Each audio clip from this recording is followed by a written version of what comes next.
विवेक श्रीवास्तव जी, अगली बार 20% और ज्यादा मत मुसलमानों को मिलेंगे, आपको बताइए। जी जी। अब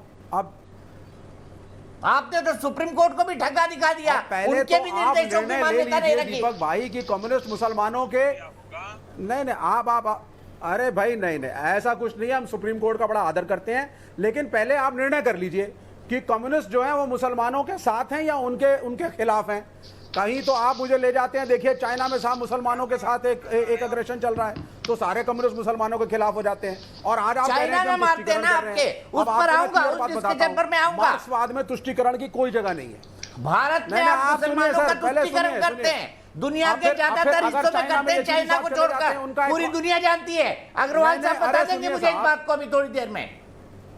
चलिए, अब चाइना आप इतना बढ़िया अगर चाइना है तो येचुरी साहब अगर चले गए उनके वेबिनार में तो भी आपको आपत्ति हो जाती है साहब। तो आपको आपत्तियां ही आपत्तियां हैं। अब आप सुने ध्यान से, अब उस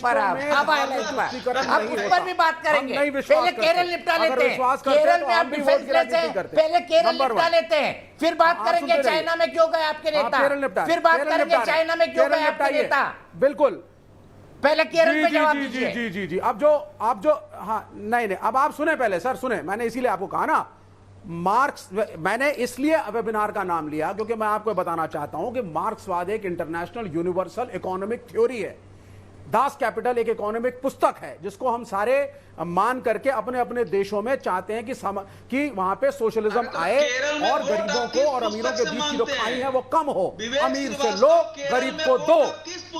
ये फंडा है, उसमें धर्म की कोई जगह नहीं है। चाहे हिंदुइज्म हो, इस्लाम हो, क्रिश्चियनिटी हो, हम नहीं मानते, हम अपने देश को मानते हैं। अरे तो फिर बकरीद पर काय को लॉकडाउन नंबर वन दिया, नंबर टू बकरीद पर क्यों लॉकडाउन में ढील दिया भाई? रक्षाबंधन में भी दे दो, रक्षाबंधन में भी दे दो, रक्षाबंधन में भी हिंदू व्यापारी की हालत खराब होगी, रक्षाबंधन में भी ढील दे दो। सुनिए, अरे हाँ बोल दो, घोषणा कर दो, रक्षाबंधन में भी ढील दूंगा। बिल्कुल देंगे, आप सुनते जाइए।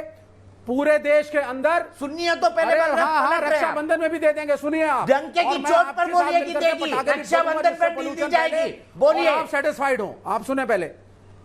नहीं हाँ तो सुन लिए। अरे भाई सुन लीजिए, इतनी उत्तेजना ठीक नहीं दीपक जी। सुनिए आप एक सेकंड, मैं सिर्फ ये कहना चाहता हूं ये डिसीजन एक इकोनॉमिक डिसीजन था, इसका बकरी ईद से कोई लेना देना नहीं। हमने वहां खड़े होकर के झुंड में बकरे नहीं कटवाए हैं, ना बकरी ईद में कोई इंटरेस्ट हमारा, साफ साफ टीवी पे बोल रहा हूं। हमारा इंटरेस्ट था कि कोरोना की वजह से तस्वीरें दिखाइए सर, तस्वीरें दिखाइए, क्या हालत थी वहां की सड़कों की, तस्वीरें दिखाइए। अब बोलने दीजिए सर, आप पहले रोके मत। नहीं बाकी देश में दुकानदारों के बुरे हाल नहीं है, सिर्फ केरल में।